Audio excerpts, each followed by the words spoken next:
Monsieur, bonjour. Merci d'être à l'écoute du grand jury. Notre invité ce dimanche est Ousmane Tanordien, secrétaire général du Parti socialiste. Bonjour, Président. Bonjour, Antoine. Alors, aujourd'hui, on va évoquer plusieurs questions nationales, mais avant cela, laissez-moi dire que vous êtes le président de l'Internationale socialiste Afrique, vice-président de l'Internationale socialiste, maire d'Ingueniam. Les leaders de Benno Bokk Yakaar ont rencontré hier le président de la République, Macky Sall. Au-delà de ce que la presse a évoqué, de quoi avez-vous parlé? Merci, Antoine. Comme vous le savez, avant que cette réunion n'ait lieu, il y avait beaucoup de craintes. Et certains avaient même pensé que ce serait l'éclatement de Benno Bokk Yakaar.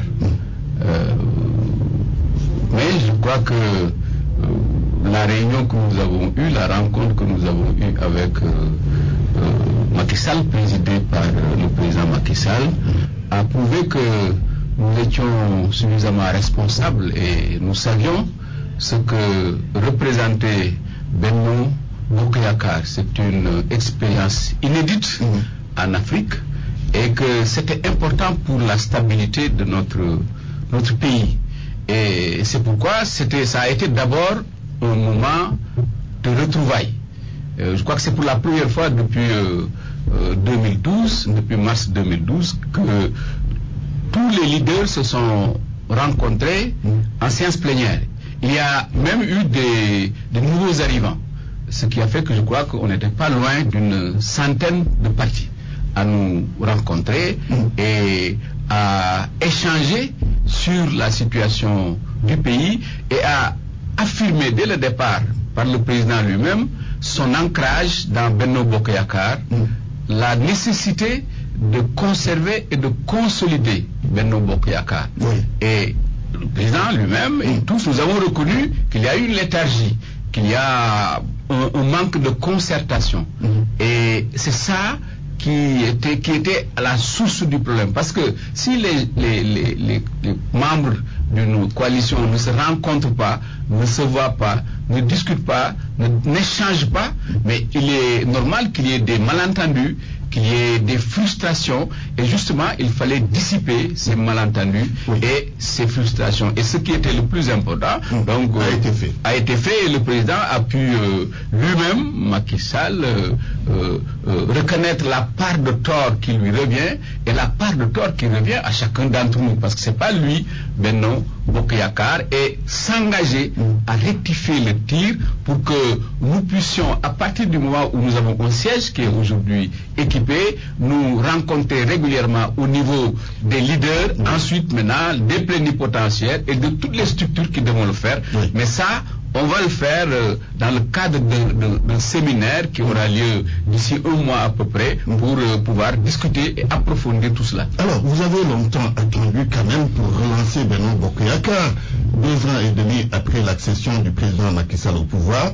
Vous parlez de mise en place d'organes de concertation, de dialogue et de partage, et en vue de l'élaboration consensuelle de positions sur des questions d'intérêt national, la mise en place d'instances de travail politique, entre autres dans le communiqué final. L'objectif final, c'est quoi exactement pour Benno Bokk Yakaar? Mais c'était l'objectif que nous visions en créant Benno Bokk Yakaar. D'abord, sur le plan électoral et politique, il fallait faire partir Abdoulaye Wade. Une fois qu'Abdoulaye Wade est parti, il fallait assainir notre économie, nos finances publiques, redresser le pays et travailler à vivre dans un état de droit. Je crois que ça me paraît extrêmement important. Est-ce que les choses sont en train de se faire de ce point de vue? Oui, c'est certain. Parce que les Sénégalais disent que c'est encore difficile au plan économique. La situation est un peu tendue. Oui, mais Antoine, c'est normal, c'est difficile partout, c'est difficile dans le monde, il y a une crise mondiale. Le Sénégal n'est pas une entité en dehors et au-dessus de tout.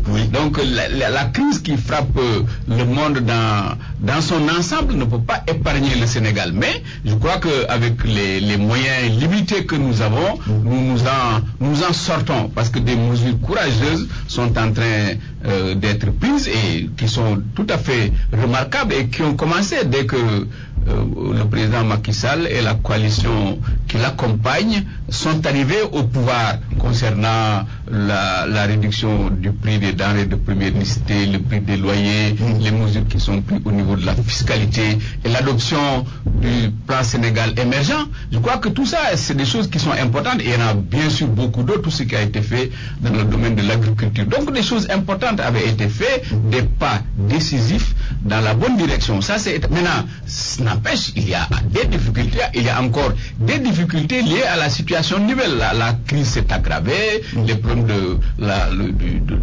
du sous-emploi ou du chômage des jeunes, ça, ce sont des problèmes qui sont réels. Et maintenant, la flambée de certains prix au niveau mondial, les déséquilibres là qu'on constate ici et là, ça, c'est la réalité. Mais je crois qu'avec le plan Sénégal émergent, sur d'ailleurs lequel le président a fait un exposé solide, articulé et brillant à mon avis, ça a rassuré la plupart des membres de la coalition. Et nous avons retenu d'ailleurs que justement qu'il y ait une meilleure communication sur ce qui est en train d'être fait. Parce justement sur ce plan, le gouvernement pêche. Parce que si vous écoutez certains membres du gouvernement, ils vous parlent d'un certain nombre d'actions, mais que les populations ignorent. Ça aussi, c'est un problème. Oui, justement.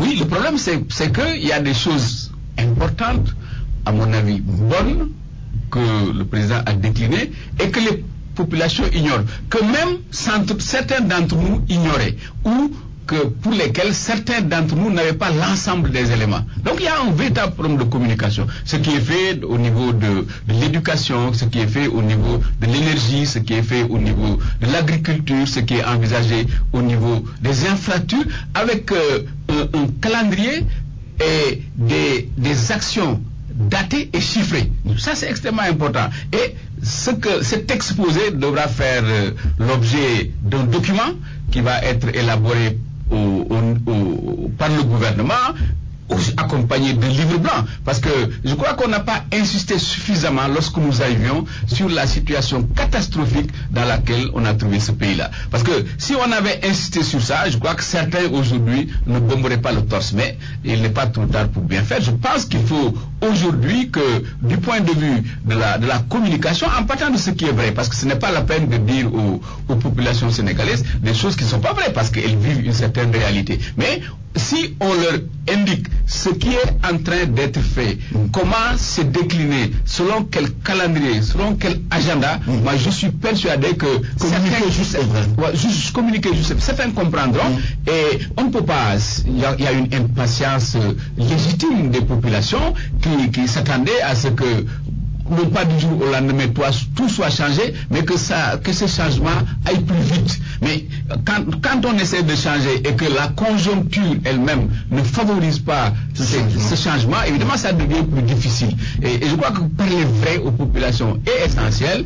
Indiquer ce qu'on va faire et s'y tenir, je pense que c'est extrêmement important. Je rappelle que le grand jury reçoit aujourd'hui Ousmane Tanor Dieng, secrétaire général du Parti socialiste, président de l'International socialiste Afrique.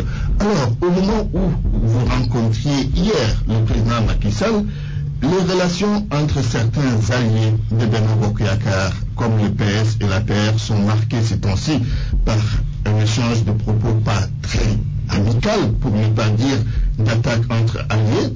Barthélémy Dias qui fait une sortie, Moustapha Cissé Lo de l'APR qui réplique. Pourquoi aujourd'hui il y a cette atmosphère entre vos deux formations? Justement, il y a cette atmosphère entre nos deux formations parce qu'il n'y avait pas un cadre de concertation, il n'y avait pas un lieu où nous aurions dû nous rencontrer, échanger sur les situations, respecter la position et la souveraineté des différents partis et voir comment construire des consensus forts sur certaines questions majeures. C'est ça qui manquait. Donc la rencontre d'hier aura été un tournant important. Ah oui, certains ont dit que c'était historique. Oui. C'était historique parce que ça permettait aux différentes composantes de notre coalition d'abord de se revoir, de rediscuter, de recréer un climat de solidarité, un climat de fraternité, un climat de bon compagnonnage. Et il faut que les gens comprennent que nous sommes différents. Vous avez le Parti socialiste qui est aujourd'hui un parti soixantenaire et des partis qui viennent d'être créés il y a quelques mois ou quelques années, ce n'est pas la même chose. Bon, nous avons des réalités différentes. Il faut respecter cela. Tous les rapports doivent être basés sur la confiance, sur le respect mutuel. Si on le fait, mais je crois que nous pouvons maintenant sur d'autres questions, comme peut-être qu'on en reparlera. Vous avez vu Ebola, vous avez vu la situation de l'école sénégalaise, de l'agriculture, de l'énergie. Sur ces questions, sur l'intégrité de notre territoire, sur son image à l'extérieur, je crois que sur ces questions-là, il est possible de construire, comme ça se fait dans toutes les grandes démocraties, des consensus forts. Mais un consensus, ça ne se proclame pas, ça se construit dans la tolérance et dans le respect mutuel. Oui, vous reconnaissez qu'il manquait ce cadre, et c'est ce qui était à l'origine de ces échanges de propos. Fini maintenant toutes les déclarations malheureuses entre alliés, attaque contre attaque. Oui, je crois que peut-être que ça reflète quand même une certaine situation. Oui, tout à fait. Mais je suis persuadé que ça va finir. Oui. Mais je ne pense pas que ça finisse aussi du jour au lendemain.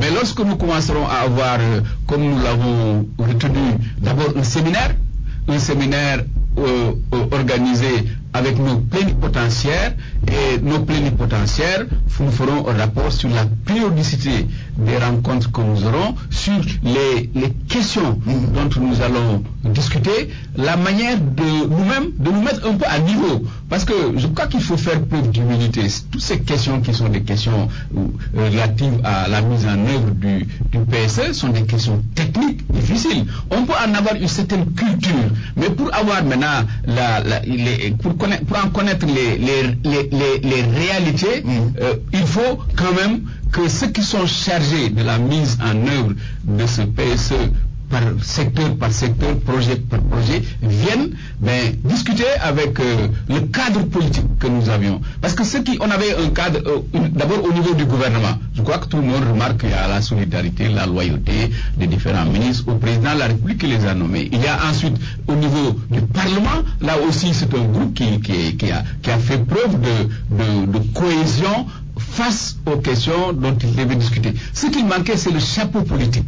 Aujourd'hui, le chapeau politique est fait. Le chapeau politique est mis en place. Maintenant, il faut le faire fonctionner. Ce ne sera pas facile, il faut le dire, parce que vous avez 93 partis, 100 partis qui se rencontrent, avec des itinéraires, des trajectoires, des histoires, une histoire différente. Ça, il ne faut pas penser que du jour au lendemain, nous allons nous entendre facilement sur tout. Mais tout ça, il faut de la pédagogie. On va ensemble discuter de tout ça, et puis les uns avec les autres, faire preuve de tolérance, et nous apprendrons à vivre ensemble, à confronter, à nous supporter, à confronter nos points de vue divergents ou même différents. Mais c'est ça qui veut vivre la démocratie. Oui, parce que certains ont même parlé de brouille supposée ou réelle.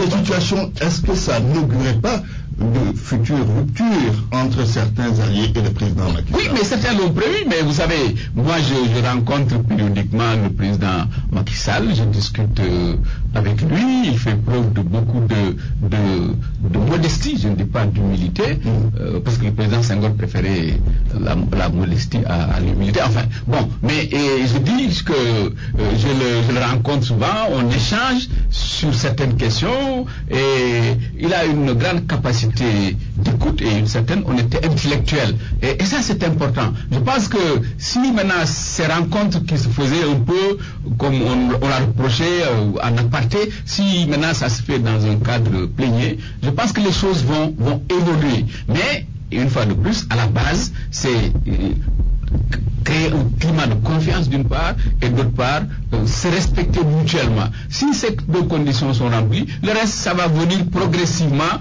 Peut-être que les attaques vont diminuer avant de finir, mais je ne peux pas garantir que à partir de demain, il n'y aura pas ici et là quelques membres de tel ou tel parti qui vont prendre telle ou telle décision, qui peuvent même ne pas être d'accord sur ce que nous sommes en train de faire. Ça, c'est possible. Mais en fait, c'est pas ça qui est important. Ce qui est important, c'est que la majorité au sein de ces partis-là soit d'accord sur la ligne que nous sommes tracés, donc que nous sommes différents, mais nous pouvons être ensemble pour s'attaquer aux défis et aux enjeux. Et justement responsabiliser les porteurs d'enjeux pour que sur un certain nombre de questions le Sénégal puisse faire de grandes avancées, parce que Macky se définit comme un réformateur. Bon, mais c'est la social-démocratie aujourd'hui, justement, c'est un peu les grandes discussions qu'il y a eu entre ceux qui sont des révolutionnaires et ceux qui sont des réformateurs. Alors, donc de ce point de vue-là, je pense que en échangeant, en discutant sur un certain nombre de questions, nous pouvons construire des consensus, tout en gardant nos spécificités et nos différences, parce que nous avons des spécificités, nous avons des différences. Mais si on se tolère, comme vous disiez tout à l'heure, je pense que nous pourrons avancer ensemble dans l'intérêt du pays. On a entendu certains responsables de la PR faire des critiques à l'endroit de vos ministres qui sont dans le gouvernement. Le plus attaqué, si vous voulez, c'est Serigne Mbaye Thiam. Et il y a également Aminata Mbengue Ndiaye. Que dites-vous de la situation de ces deux ministres au sein du gouvernement qui font l'objet d'attaques? Oui, les attaques sont... c'est normal que les citoyens puissent estimer que dans l'action de ministre, il y a à redire. Mais certaines attaques nous paraissent injustes, parce qu'il est absolument incontestable que ces ministres-là, de ce que m'en a dit le président de la République, font du bon travail, ils font preuve de loyauté, ils font preuve de solidarité.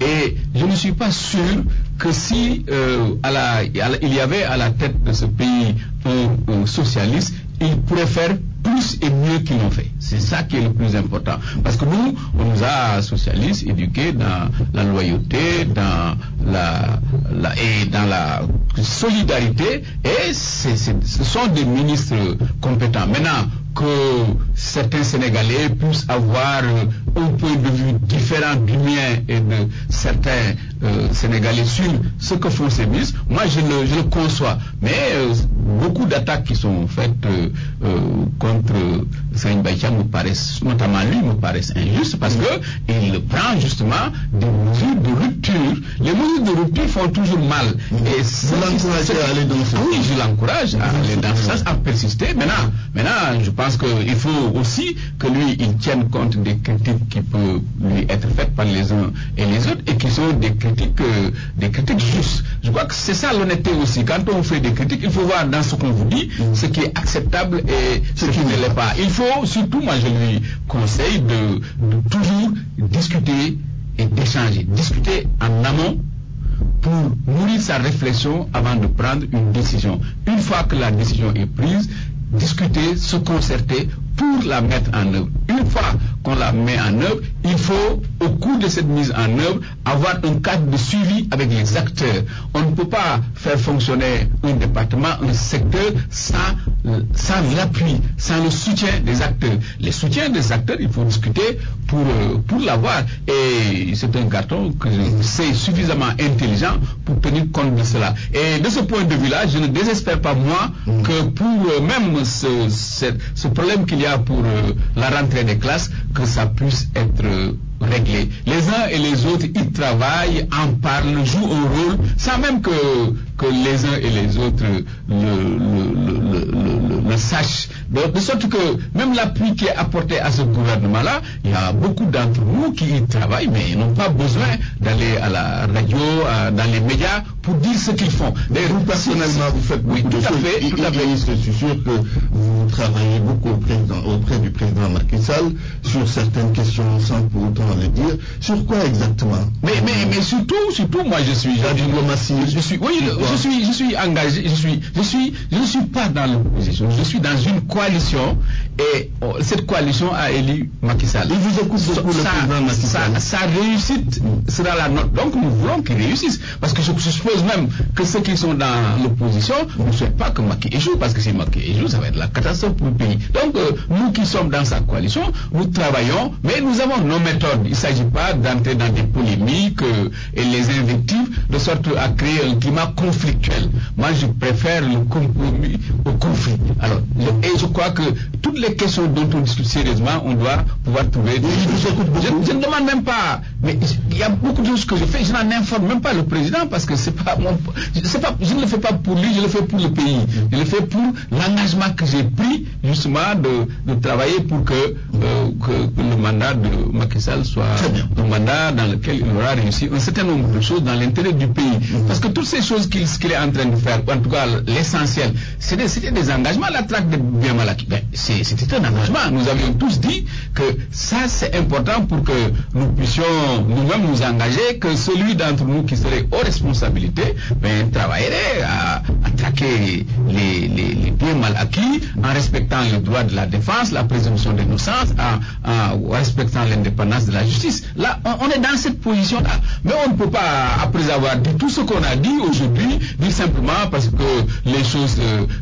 le temps de la justice n'est pas le temps politique. Le temps de la justice est un temps de sérénité, est un temps particulier. Alors il faut en tenir compte. On ne peut pas, des problèmes aussi compliqués, les régler en 2 ou 3 mois.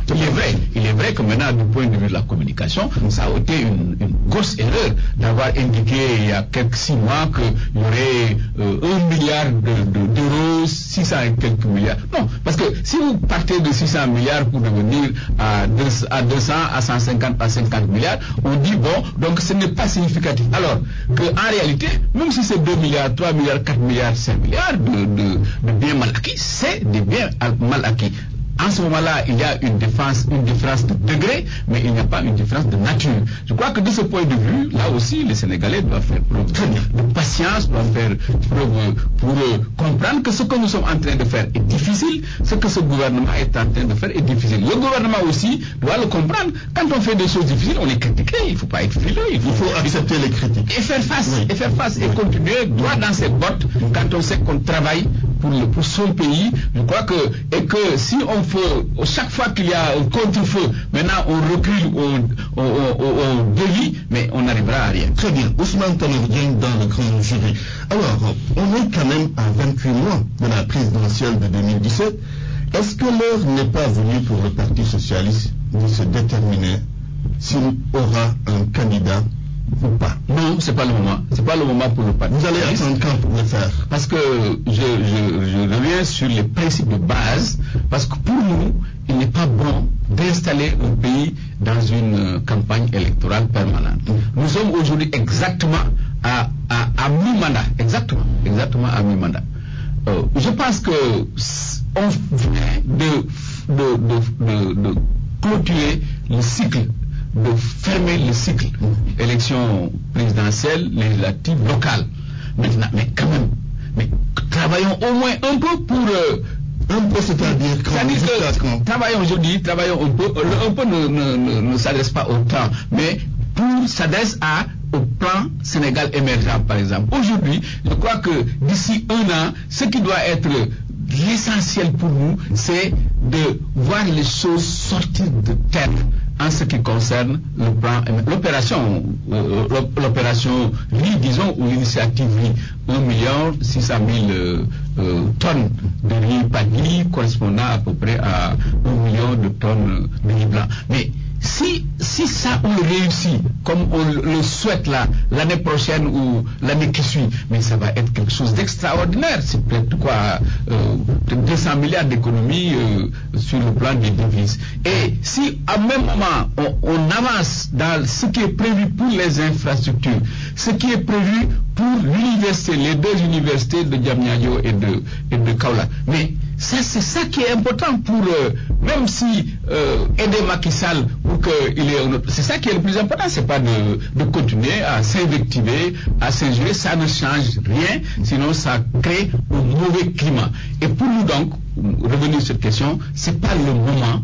Nous avons des procédures. Nos procédures, nous les mettrons à des dates, nous les mettrons en œuvre à des dates que nous aurons arrêtées pour savoir maintenant, le moment venu, comment nous allons discuter, procéder d'abord à l'interne, au niveau du parti, discuter, échanger, prendre des décisions. Ce que certains chef de parti responsable pour faire, moi je ne peux pas le faire. Pourquoi? Mais parce que j'ai des statuts, un règlement, une histoire, une trajectoire. Il y a des choses que même si je ne pouvais le faire, je ne l'autoriserai pas.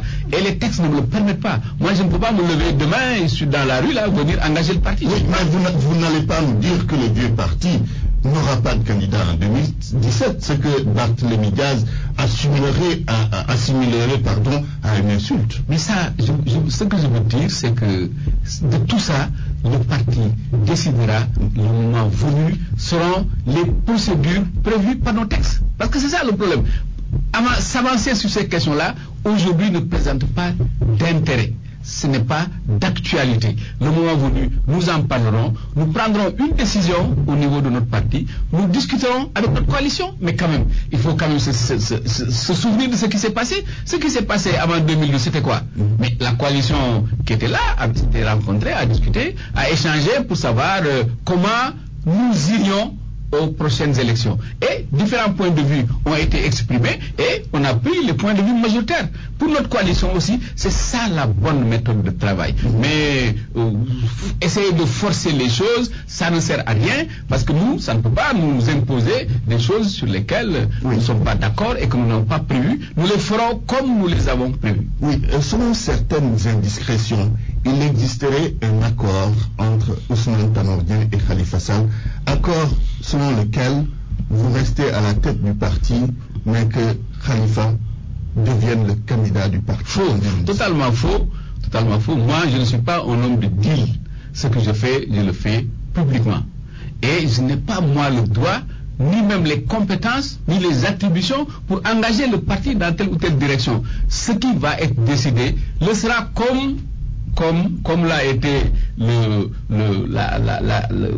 les compétitions pour le secrétaire général du parti. Ça a été fait démocratiquement. Malgré tous les problèmes qu'on a évoqués de façon avec l'affaire Aïssata Tall. Non, il n'y a pas d'affaire Aïssata Tall. Les choses sont passées le plus normalement du monde. On a ouvert une période où ceux qui voulaient être candidats l'ont été. Aïssata Tall a été candidate. Et puis les camarades à la base se sont prononcés et ça, le dépouillement a été fait. J'ai été oui, mais on a quand même critiqué la procédure de Khalifa Sall dans la presse. Beaucoup ont dit qu'ils ne comprennent pas que Khalifa Sall ait agi de la façon dont il a agi. Ah mais ça, je crois qu'il faut trouver une occasion pour justement poser à Khalifa Sall cette question-là. En tout cas, moi, au niveau où j'étais, j'ai fait les choses de manière démocratique. Pas de calcul. Non, aucun calcul sous aucune forme. Je ne suis pas un homme de deal. Je ne suis pas un homme de détail, je m'occupe de l'essentiel et je le fais dans la droiture. Et c'est ça qu'on m'a appris, c'est comme ça qu'on m'a appris la politique, et c'est comme ça que je vais continuer à travailler. Donc de ce point de vue-là, il ne faut surtout pas penser que je suis en train de calculer, de faire des plans sur la comète. Ça, c'est pas mon genre.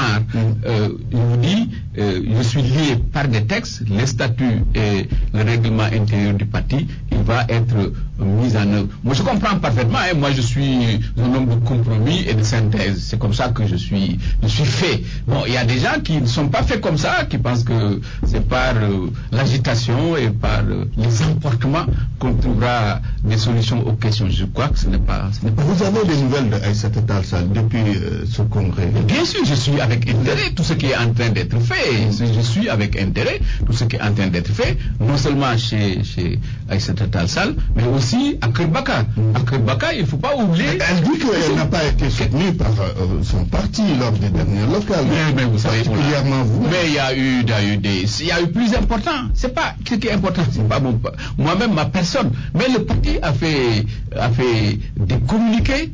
Ablaye Wilane, qui est le porte-parole, a fait des déclarations. Barthélémy, dont vous parlez justement, on lui reproche d'avoir dit que justement les gens qui sont avec Racine Sy lui reprochent d'avoir dit que le maire c'est Aïssata Tall Sall. Donc on l'a bien défendu. Le parti est un parti de solidarité. Vous personnellement, peut-être on ne vous a pas trop entendu sur cette question. Alors que Ablaye Wade est descendu à Podor, l'a soutenu pendant la campagne électorale. Oui, mais ça c'est l'affaire d'Ablaye Wade. Ça c'est l'affaire d'Ablaye Wade. En tout cas, moi je ne descendrai pas pour soutenir des candidats du PDS. Ça, je ne le ferai pas. Bon, alors si Ablaye Wade descend pour défendre le candidat, ça c'est son affaire. Et les Sénégalais apprécieront. Mais pour ce qui concerne, une fois de plus, il ne faut pas personnaliser les problèmes. Je suis à la tête d'un parti, le parti se réunit, le parti se concerte et prend des décisions, fait un communiqué. Le porte-parole du parti, Abdoulaye Wilane, en rencontre toujours avec beaucoup de détermination, comme il sait le faire, et c'est suffisant. Moi, je crois que c'est très clair. Maintenant, nous continuerons à être solidaires à Aïssata Tall Sall et solidaires à Moussa Ndiaye qui est de Karbaka, parce que c'est le mouvement inverse. Là-bas, nous avions gagné, il y a eu un redressement, nous avions gagné de 132 voix, il y a un redressement, et maintenant c'est l'autre qui a gagné. Nous sommes pourvus devant la Cour suprême. Oui. Là-bas aussi, Aïssata s'est pourvu devant la Cour suprême, et nous attendons justement, il semble que c'est le 25 que la décision va être arrêtée, et justement, les organes, le comité central et le bureau politique n'ont pas encore été mis en place à cause de cela. On ne peut pas, au moment où certains de nos camarades ont maille à partir, disons, avec la justice, que les contentieux ne sont pas vidés, mettre en place les organes que sont le comité central et le bureau politique. Donc, de ce point de vue, simplement pour dire qu'il n'y a pas de léthargie, c'est comme ça que ça a été prévu. On avait dit, on va au local, quand maintenant les élections seront terminées, les exécutifs seront installés, donc tous les contentieux vidés, en ce moment-là, on va installer le comité central. Je rappelle que même pour le bureau politique. Et le bureau politique aussi. Mais là aussi, il faut que les gens, franchement, pour parler de notre parti, au moins lisent le texte, le statut du parti, le règlement intérieur, parce que sinon, on spécule, et ça, ce n'est pas professionnel. Je veux dire que les membres du comité central aujourd'hui, de droit, mais c'est prévu par le texte. Je ne peux pas, moi, dire que un responsable de coordination ne sera pas membre du comité central. Impossible, parce que c'est prévu par les textes. Donc, les membres de droit du comité central sont prévus par les textes. Et une fois que ces membres de droit seront rappelés, confirmés, recensés, il y a un quota de correction. Ce quota de correction permet de régler les déséquilibres au niveau régional, départemental, et maintenant d'utiliser certaines compétences, certains profils que nous n'avons pas au niveau de ceux qui sont à la base. Et c'est ça qui constitue le comité central. Donc c'est constitué à peu près à 80% ou 85%. Le bureau politique, c'est pareil. Mais les membres, ceux qui sont secrétaires généraux d'union régionale, sont membres de droit. Les présidentes des femmes au niveau régional sont membres de droit. À partir de ce moment-là aussi, une fois que les membres de droit seront recensés, le reste, il s'agira simplement de corriger par des profils dont nous avons besoin, de corriger par ceux qui sont membres du gouvernement, en principe vont être membres du bureau politique s'ils ne le sont pas, et puis on élargit à certains organes et certains comités, certaines structures du parti. Donc voilà, c'est des choses qui sont tout à fait simples. Donc si Dieu le veut, après la Tabaski, on va s'atteler à ça, tous les problèmes seront réglés, et avant la fin du mois d'octobre, nous allons installer et le comité central et le bureau politique selon les procédures qu'on a prévues. Donc c'est clair comme l'eau de roche. Je ne vois pas maintenant le débat autour duquel on parlerait de léthargie, de difficultés, d'impasse pour créer pas du tout. Alors, concernant justement vos camarades qui sont dans certaines localités, qui ont d'abord gagné, mais qui ont été déclarés perdants, ça vous choque? Parce qu'on a parlé beaucoup de manigance politique. Non, moi je fais confiance à la justice. Nous avons des procédures, les procédures sont respectées, donc moi je n'ai pas de problème. Parce que si vous n'êtes pas d'accord, la Cour d'appel, si la Cour d'appel ne vous satisfait pas, vous allez devant la Cour suprême. C'est ça l'état de droit aussi. Parce que l'état de droit, il faut que les gens aussi acceptent les verdicts. Une fois que ces verdicts sont donnés, ils ont le droit peut-être de faire des commentaires, mais sinon ça va être difficile. Si chaque fois que ça ne vous arrange pas, vous critiquez, si ça vous arrange, vous êtes d'accord, ça je crois que ce n'est pas une attitude républicaine. Je crois que le comportement républicain, c'est cela. Et c'est accepter justement les décisions de justice, respecter l'indépendance de la justice. Vous suivez le grand jury qui reçoit aujourd'hui Ousmane Tanor Dieng, secrétaire général du Parti socialiste, vie des collectivités locales maintenant. avec quelques blocages. Après l'acte 3 de la décentralisation, les collectivités locales vivent une situation aujourd'hui difficile, situation financière. En tout cas, ce n'est pas toutes les collectivités locales, blocage des budgets. Il y a quand même des problèmes à ce niveau. Qu'est-ce que vous en pensez? Oui, je pense qu'il y a des problèmes et il fallait s'y attendre. Hein. C'est un pas qui a été un pas important, qui a été franchi, une réforme majeure qui a été faite. Il devrait forcément engendrer des difficultés. Forcément, c'est normal. Moi, je pense que ça a été mal pensé sur ce plan. Peut-être qu'on aurait pu prendre plus de temps. Si on avait pris plus de temps, il y aurait moins de difficultés aujourd'hui. Mais enfin, ça c'est des choix. Hein. Celui qui décide, qui est à la tête du pays, estimant que c'est opportun à tel moment, prend une décision. C'est ça le problème. Peut-être que sur la commission Mouktarbo, on en reparlera un peu. C'est tout ça. C'est de cette façon qu'il faut voir les problèmes. Donc aujourd'hui, il y a certainement des difficultés, mais enfin, pour la majorité de ces collectivités locales dont vous parlez, les budgets ont été adoptés ou sont en voie de l'être. Y compris même pour les villes, pour la ville de Thiès, le budget a été adopté. Ce n'est pas le cas pour la ville de Dakar. Oui, c'est à la seule ville de Dakar aujourd'hui. Khalifa Sall, d'ailleurs, il s'est plaint. Il ne peut plus continuer certains travaux du fait de ce problème. Est-ce qu'il faut rapidement régler ça? Oui, je crois. Parce que déjà, on voit même des soubassements politiques, même si le président Macky Sall a dit non, il n'y a pas de soubassement politique. Oui, moi je ne peux pas le dire, parce que moi je ne veux pas dire des choses dont je n'ai pas de preuves. Vous refusez de voir mon genre. C'est pas mon genre. Je ne dis pas des choses dont je n'ai pas de preuves. En tout cas, je considère qu'il y a des malentendus, qu'il y a des difficultés.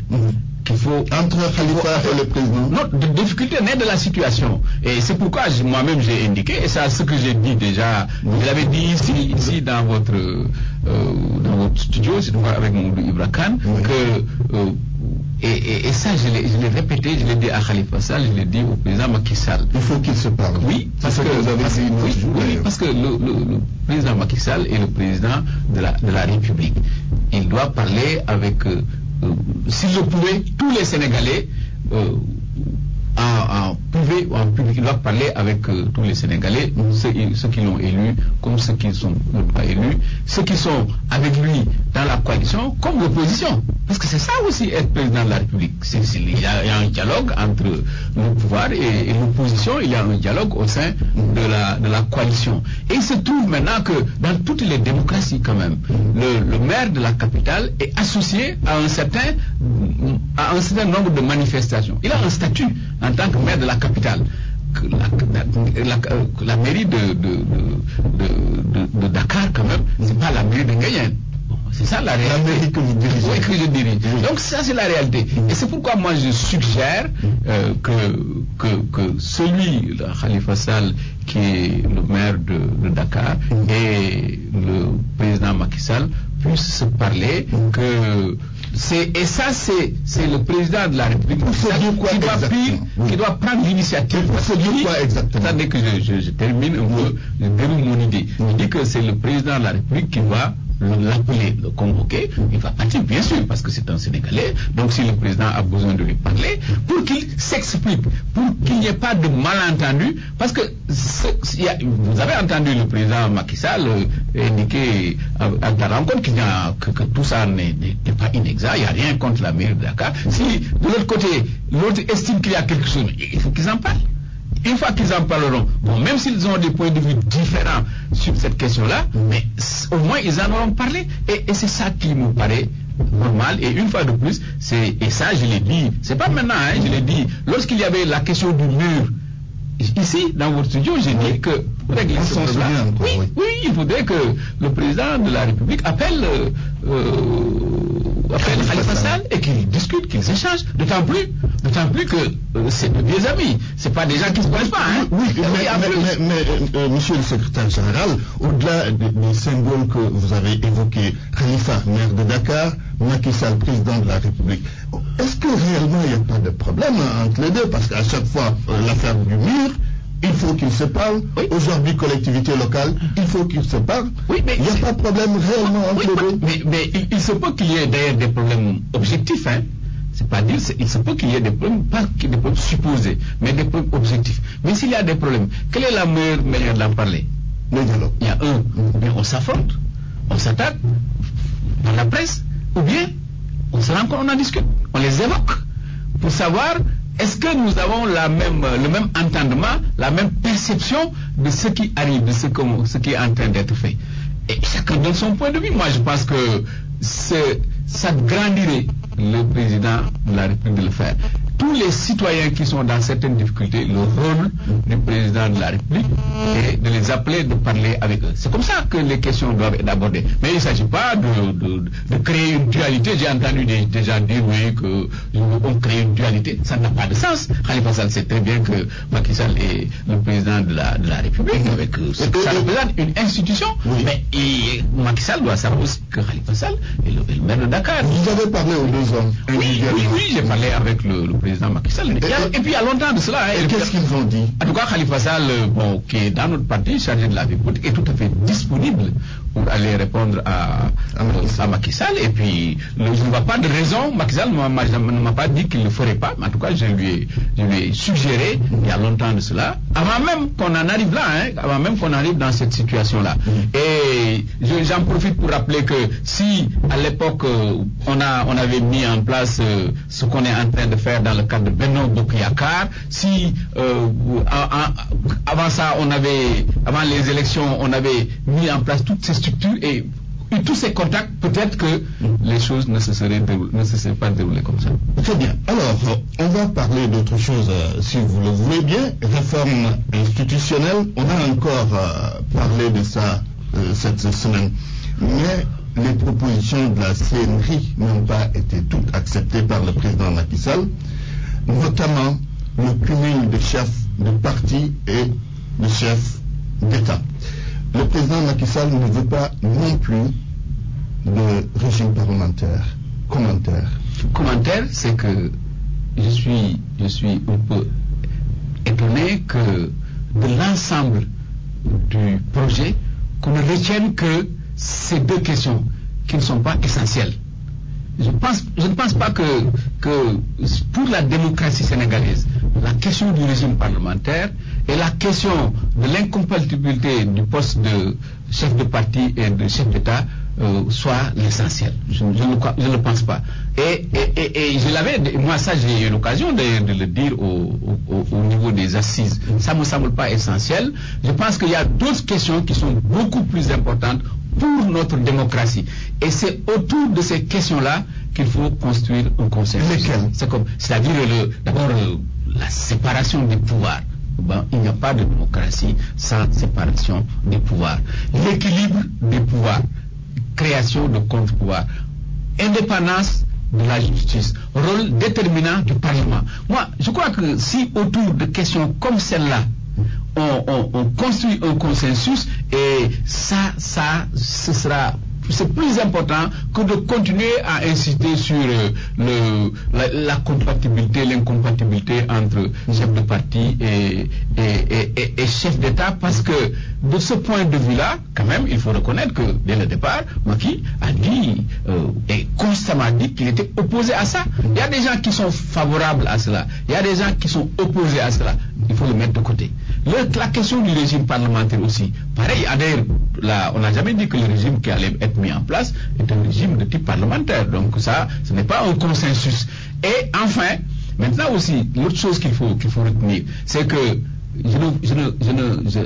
en tout cas, pour ce qui concerne le Parti socialiste, il va se réunir et examiner les conclusions de la commission Mokhtar Mbow et donner son point de vue. Nous ne sommes pas d'accord sur tout ce qui est dans ces conclusions. Il y a des parties sur lesquelles nous avions déjà indiqué que nous avions un certain nombre de... Non, je préfère que, pour ne pas déjà créer une polémique, devancer ce que le parti va dire. Mais ce que je peux vous dire, le parti n'est pas d'accord sur tout ce qui est contenu dans ces conclusions. Et je crois que c'est le même cas pour beaucoup de partis. Peut-être pas sur les mêmes questions, mais il y a des questions sur lesquelles nous ferons un certain nombre d'observation, et parce que il faut se souvenir que la manière dont la commission a travaillé, il y a des questions sur lesquelles il y a un consensus global.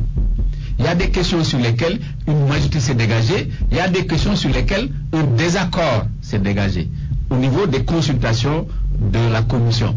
Mais sur toutes ces questions-là, et c'est ça qu'avait obtenu la commission, que s'il n'y avait pas d'accord, la commission allait faire une proposition. Mais nous pouvons ne pas être d'accord sur la proposition qui sont faites par les commissions et sur lesquelles il n'y a pas de consensus. C'est pourquoi nous avons envisagé d'ailleurs, dans le cadre de Benno Bokk Yakaar et du séminaire, maintenant d'examiner sur ces questions-là pour savoir si nous allons avoir maintenant un consensus fort politique sur ces questions. Ces questions, certaines questions peuvent être techniquement bonnes, utiles, et d'autres maintenant questions demandent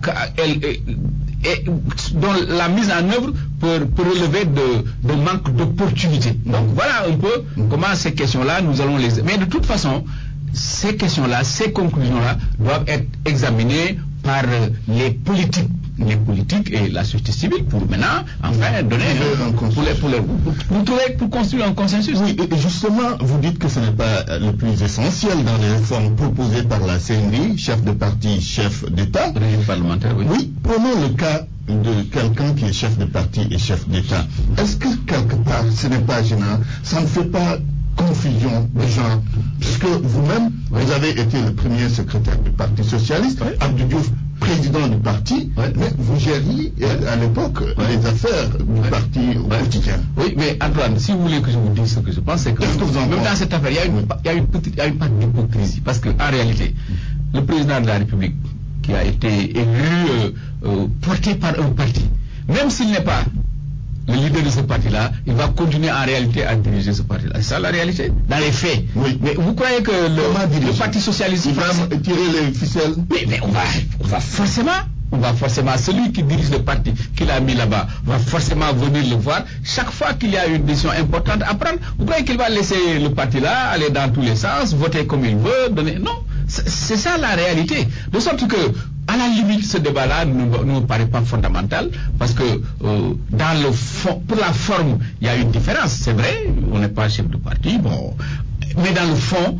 le problème il reste entier, parce que le président de la République va continuer à s'intéresser au fonctionnement du parti dans la réalité. Parce que, vous savez, le premier secrétaire du Parti Socialiste français, il est rencontré, avec Mitterrand, c'était pratiquement tous les mois ou toutes les semaines, déjeuner avec le premier secrétaire du parti. C'était pourquoi? C'est pour harmoniser les positions. C'est ça la réalité. Je voudrais, la question vous ne l'avez pas évoquée, mais enfin, je crois que les choses vont se terminer, indiquer vraiment comment, pour ma part, j'apprécie ce qui a été fait pour la lutte, cette guerre qui est menée contre le virus Ebola. Oui, et justement, sur ce point, nous allons boucler cette émission parce qu'il nous reste quand même 3 minutes. L'Ebola, c'est vrai qu'il y a une question de santé, mais il y a une question, vous le disiez tout à l'heure, de géopolitique, de diplomatie. Vous, comment vous appréciez la façon dont le Sénégal a géré cette histoire jusque-là, au plan sanitaire, mais aussi au plan diplomatique avec la Guinée et d'autres pays auxquels le Sénégal a fermé ses frontières? Gestion remarquable, gestion responsable. Responsable, c'est-à-dire avoir le courage de prendre les décisions nécessaires au niveau interne. Responsable aussi, courage de prendre les décisions vis-à-vis des pays qui nous entourent. Parce que ce que Eva Marie a fait est absolument remarquable. Ça prouve, quel que soit ce qu'on peut dire sur la santé, c'est les manquements, les difficultés, vraiment, nous avons un bon système de santé. Et ça, vraiment, c'est une fierté. Et quand même, je suis révolté qu'aujourd'hui, le Sénégal puisse être sur une liste rouge, parce que sinon l'Allemagne, la France, les États-Unis devraient être sur une liste, parce qu'il y a des cas importés. Alors, mais vraiment, ça a été remarquable, pédagogique, et il y a un élan qui a été créé du fait de la compétence, évidemment, de Eva Marie Coll, mais surtout et et de sa pédagogie, il a pu engager le peuple sénégalais. Et beaucoup me disent là, sur le plan international, que, encore une fois, le Sénégal, de ce point de vue, a été exemplaire. Je m'en félicite, m'en réjouis. Aujourd'hui, aux Nations Unies, d'ailleurs, vous avez le Conseil de sécurité s'en est saisi. Et maintenant, vraiment, on en a fait un problème mondial. Et ça, le caractère géopolitique là, que vous avez évoqué est manifeste aujourd'hui, parce que on comprend maintenant que ce n'est pas ce type de problème. Il ne faut pas en faire un problème local, un problème régional. Il faut lui donner la dimension qu'elle a, c'est-à-dire la dimension mondiale. Ousmane Tanor Dieng, je vous remercie infiniment. Merci d'avoir accepté cette invitation au grand jury. Je rappelle que vous êtes le secrétaire général du Parti socialiste, président de l'Internationale socialiste Afrique, maire de Nguyen. Merci, bon dimanche à toutes et à tous. Merci André. Je ne dirige plus le comité Afrique de l'Internationale socialiste, mais je reste vice-président de l'Internationale socialiste. Et justement, c'est dans ce cadre-là que je vais me rendre aux Nations Unies pour que les chefs d'État et de gouvernement, notre famille politique, nous puissions les rencontrer, échanger sur l'ordre du jour et rencontrer et faire des suggestions justement au secrétaire général des Nations Unies. Merci. C'est moi. Grand jury, il y avait au micro Antoine Diouf, à la technique Abdoulaye Didi Diop.